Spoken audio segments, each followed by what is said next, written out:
एक समय स्वर्गलोक में सबसे बड़ा कौन के प्रश्न पर नवग्रहों में वाद विवाद हो गया। विवाद इतना बड़ा कि परस्पर भयंकर युद्ध की स्थिति बन गई। निर्णय के लिए सभी देवता देवराज इंद्र के पास पहुँचे और बोले, हे देवराज, आपको निर्णय करना होगा कि हम में से सबसे बड़ा कौन है। देवताओं का प्रश्न सुनकर देवराज इंद्र उलझन में पड़ गए। इंद्र बोले, मैं इस प्रश्न का उत्तर देने में असमर्थ हूँ। हम सभी पृथ्वीलोक में उज्जयिनी नगरी में राजा विक्रमादित्य के पास चलते हैं। देवराज इंद्र सहित सभी ग्रह देवता उज्जयिनी नगरी पहुँचे। महल में पहुंचकर जब देवताओं ने उनसे अपना प्रश्न पूछा तो राजा विक्रमादित्य भी कुछ देर के लिए परेशान हो उठे, क्योंकि सभी देवता अपनी अपनी शक्तियों के कारण महान थे। किसी को भी छोटा या बड़ा कह देने से उनके क्रोध के प्रकोप से भयंकर हानि पहुंच सकती थी। अचानक राजा विक्रमादित्य को एक उपाय सूझा और उन्होंने विभिन्न धातुओं स्वर्ण, रजत, चांदी, कांसा, ताम्र, तांबा, सीसा, रांगा, जस्ता, अभ्रक व लोहे के 9 आसन बनवाए। धातुओं के गुणों के अनुसार सभी आसनों को एक दूसरे के पीछे रखवाकर उन्होंने देवताओं को अपने अपने सिंहासन पर बैठने को कहा। देवताओं के बैठने के बाद राजा विक्रमादित्य ने कहा, आपका निर्णय तो स्वयं हो गया। जो सबसे पहले सिंहासन पर विराजमान है वही सबसे बड़ा है। राजा विक्रमादित्य के निर्णय को सुनकर शनि देवता ने सबसे पीछे आसन पर बैठने के कारण अपने को छोटा जानकर क्रोधित होकर कहा, राजा विक्रमादित्य, तुमने मुझे सबसे पीछे बैठाकर मेरा अपमान किया है। तुम मेरी शक्तियों से परिचित नहीं हो, मैं तुम्हारा सर्वनाश कर दूंगा। शनि ने कहा, सूर्य एक राशि पर 1 महीने, चंद्रमा 2.25 दिन, मंगल 1.5 महीने, बुध और शुक्र 1 महीने, बृहस्पति 13 महीने रहते हैं। लेकिन मैं किसी राशि पर 7.5 वर्ष 7.5 तक रहता हूँ। बड़े बड़े देवताओं को मैंने अपने प्रकोप से पीड़ित किया है।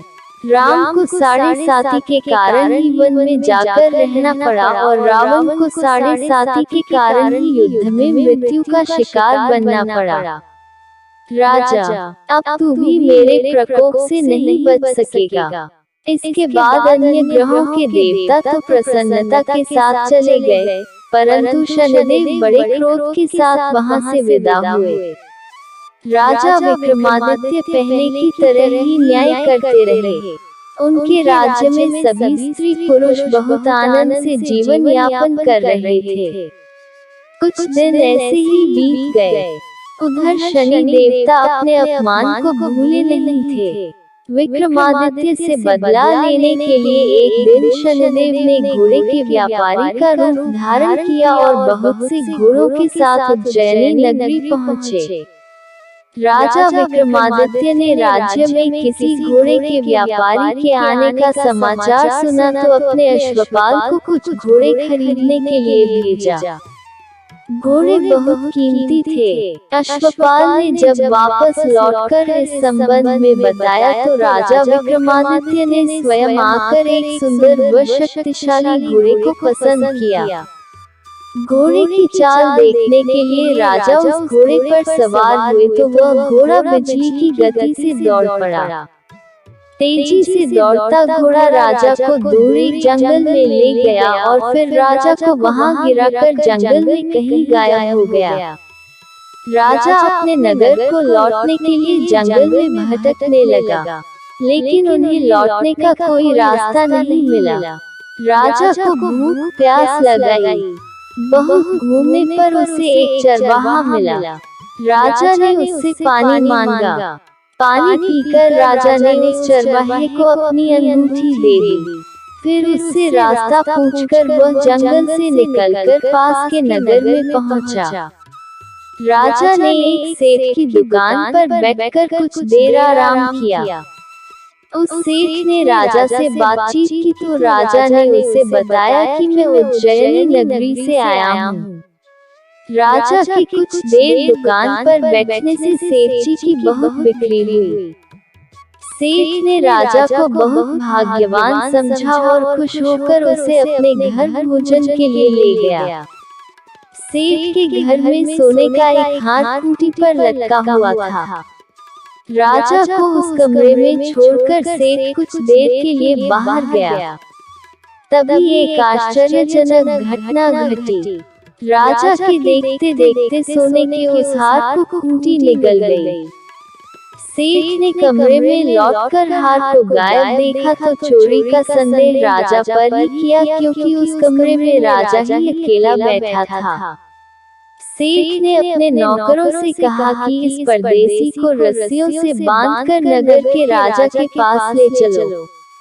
राजा ने विक्रमादित्य से हार के बारे में पूछा तो उसने बताया कि उसके देखते ही देखते खूंटी ने हार को निगल लिया था।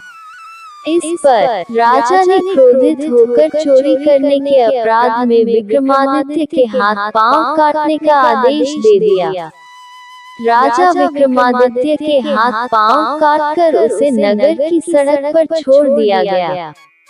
कुछ दिन बाद एक तेली उसे उठाकर अपने घर ले गया और उसे अपने कोलू पर बैठा दिया। राजा आवाज देकर बैलों को हाँकता रहता। इस तरह तेली का बैल चलता रहा और राजा को भोजन मिलता रहा। शनि के प्रकोप की 7.5 पूरी होने पर वर्षा ऋतु प्रारंभ हुई।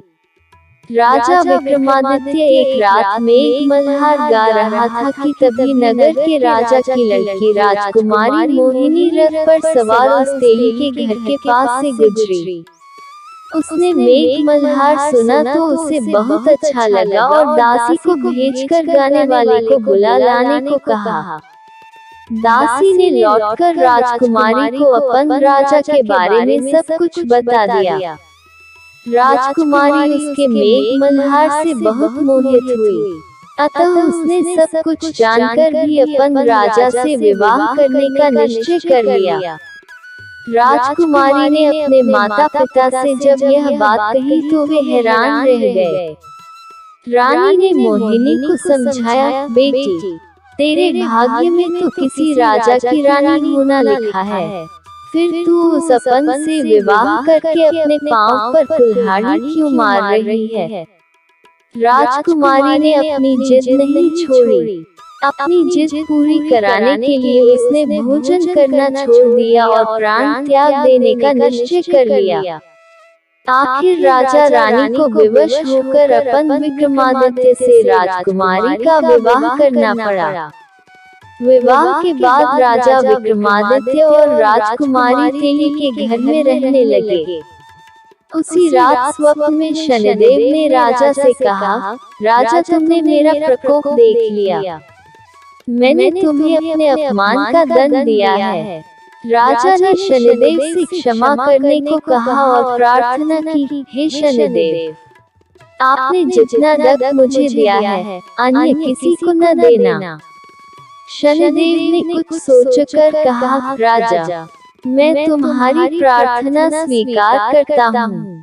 जो कोई स्त्री पुरुष मेरी पूजा करेगा, शनिवार को व्रत करके मेरी व्रत कथा सुनेगा, उस पर मेरी अनुकंपा बनी रहेगी।